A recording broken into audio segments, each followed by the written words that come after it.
ঘরে থাকা 1 কাপ আটা দিয়েই আজকে আপনাদের মাঝে নাস্তা রেসিপি শেয়ার করব, পিঠা রেসিপি। আর খুবই মজাদার, খুবই লোভনীয়, একদমই ঝামেলা ছাড়াই খুবই সুন্দর একটা পিঠা রেসিপি আপনাদের মাঝে নিয়ে চলে আসলাম।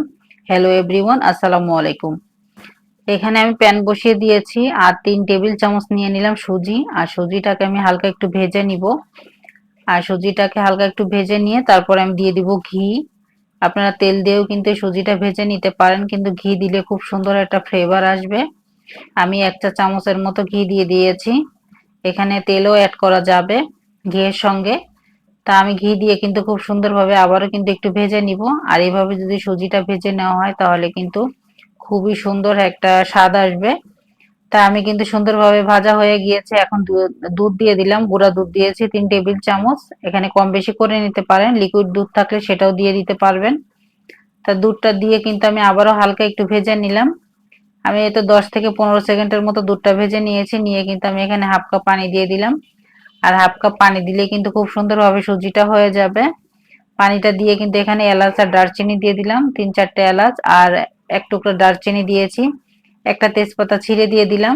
আর সুজিটা কিন্তু দেখতেই পাচ্ছেন যে অনেকটা কিন্তু শুকিয়ে গিয়েছে। এখানে দিয়ে দিলাম 4 টেবিল চামচ চিনি। আর একটু স্বাদ মতো লবণ দিয়ে দিলাম। আর চিনিটা আপনারা কম বেশি করে নিতে পারেন। তো এই পর্যায়ে যদি কেউ লাইক না দিয়ে থাকেন অবশ্যই মনে করে একটা লাইক দিয়ে দিবেন। আমার ভিডিওর কোনো অংশ যদি ভালো লাগে চাইলে আমার চ্যানেলটা সাবস্ক্রাইব করে আমার পাশে থেকে যেতে পারেন। আমি ব্লগ বাই সাথী, ঢাকা থেকে বলছি।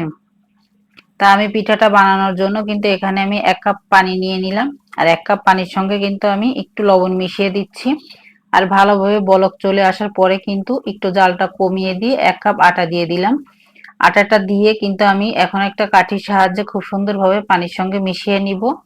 আর পানির সঙ্গে মিশিয়ে নিয়ে কিন্তু এখন কিন্তু আমি চুলাটাকে অফ করে দিয়েছি।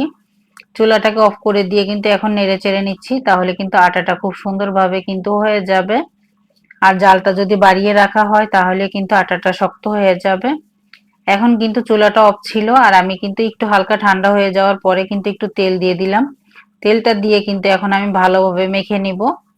আর এভাবে যদি আটাটাকে আপনারা ভালোভাবে মেখে নেন তাহলে কিন্তু খুব সুন্দরভাবে কিন্তু আটাটা মাখা হবে, অনেক সফট থাকবে। আর যদি আটাটাকে আপনারা যখন দিবেন পানির ভিতরে তার আগে যদি তেলটা দেন সেটাও দিতে পারেন, অনেকে দিয়ে থাকে, সেটাও কিন্তু আপনারা দিয়ে দিতে পারেন আর কি। আর আমি কিন্তু এভাবে কিন্তু আটার ভিতরেই কিন্তু তেলটা দিয়ে মেখে নেই। এভাবে যদি আটার ভিতর তেলটা দিয়ে মাখা হয় তাহলে কিন্তু হাতে একটু লেগে থাকে না আর আটাটা অনেক সফট হয়। দেখতেই পাচ্ছেন যে কত সুন্দর মাখা হয়েছে। আমি কিন্তু রুটি যখন বানাই তখন কিন্তু এভাবে বানাই, তার জন্য কিন্তু আপনাদের মাঝে এভাবে শেয়ার করলাম।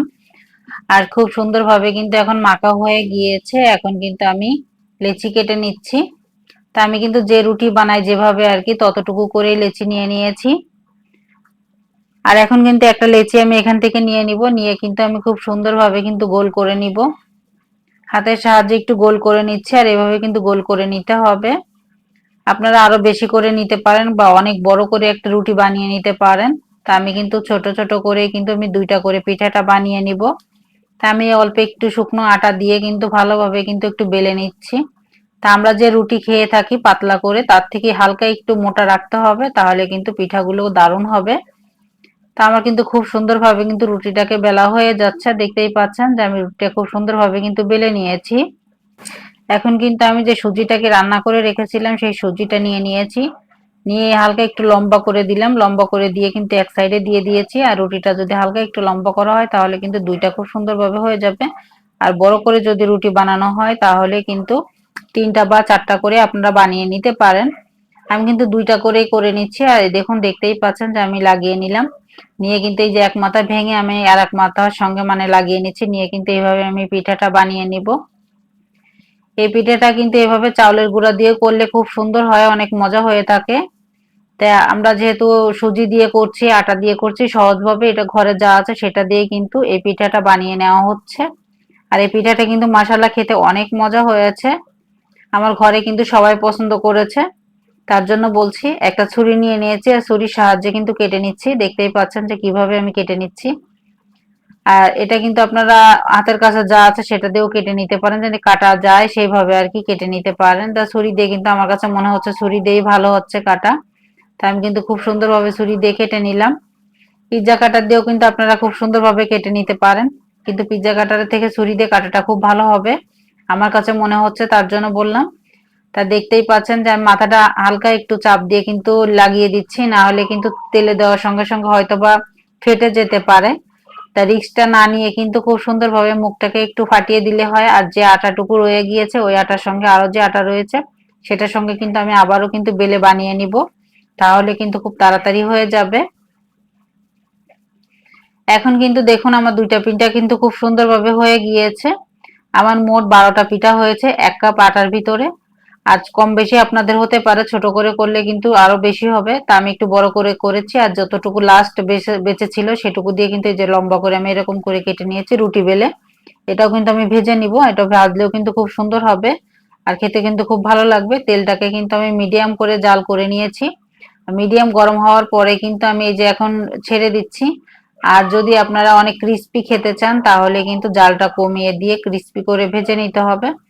তা আমি কিন্তু একটু মানে ক্রিস্পি করব না, তার জন্য কিন্তু নরম থাকে এরকম ভাবে ভেজে নিব, তার জন্য কিন্তু জালটা বাড়িয়ে দিয়েছি। মিডিয়ামের থেকে একটু জালটা বাড়িয়ে দিয়েছি, মানে হাইটের থেকে একটু কমিয়ে দিয়ে কিন্তু ভালোভাবে ভেজে নিচ্ছি, তাহলে কিন্তু খুব সুন্দর একটা কালার চলে আসবে আর ভাজাটা কিন্তু খুব সুন্দর হবে। আর দেখতেই পাচ্ছেন আমার কিন্তু ভাজা হয়ে গিয়েছে আর ফুলে কিন্তু ডাবল হয়ে গিয়েছে, দেখতেই পাচ্ছেন কত সুন্দর ফুলেছে। আর যখন উঠিয়ে নেবেন তখন কিন্তু জালটা একটু বাড়িয়ে দিবেন, তাহলে একটু কিন্তু তেলটা লেগে থাকবে না এটার সঙ্গে, তেলটা চুষে খেয়ে নেবে। আর এই আমি জালটা বাড়িয়ে দিয়ে কিন্তু আমি উঠিয়ে নিলাম, আমি আরো একবার দিয়ে দিচ্ছি, সেগুলোও কিন্তু আমি পাঁচটা পাঁচটা করে ভেজে নিলাম। তো এগুলো দিয়েও কিন্তু আমি খুব সুন্দরভাবে ভেজে নিব উল্টে পাল্টে। তা খুব সুন্দরভাবে কিন্তু এগুলো ভাজা হয়ে যাচ্ছে। আর এরকম লোভনীয় মজার মজার নাস্তার রেসিপি পেতে, পিঠার রেসিপি পেতে আমার চ্যানেলটা অবশ্যই সাবস্ক্রাইব করে রাখবেন। আর আমার চ্যানেলটা ভিজিট করতে পারেন, অনেক মজার মজার সুন্দর সুন্দর রেসিপি আছে। আর এখানে দেখতেই পাচ্ছেন যে এই যে আমি আবারও উঠিয়ে নিচ্ছি, এগুলো এগুলো কিন্তু খুব সুন্দরভাবে আমার ভাজা হয়ে গিয়েছে। এখন আপনাদের মাঝে পরিবেশন করলাম।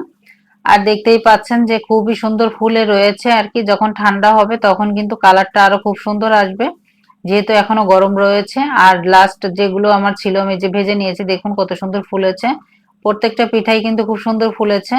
আর এখন কিন্তু হালকা একটু ক্রিস্পি আছে, বেশি ক্রিস্পি না, ঠান্ডা হওয়ার পরে কিন্তু নরম হয়ে যাবে, তখন কিন্তু স্বাদটা আরো বেশি ভালো আসবে। মিষ্টি জিনিস কিন্তু ঠান্ডা হলেই ভালো লাগে খেতে।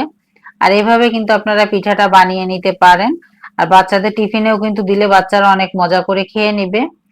আর এরকম করে ঘরে সবাইকে তাক লাগিয়ে দিতে পারেন পিঠা বানিয়ে। আজকের মতো বিদায় নিচ্ছে, আল্লাহ হাফেজ, আসসালামু আলাইকুম। সবাই ভালো থাকবেন, সুস্থ থাকবেন, আমাদের জন্য দোয়া করবেন।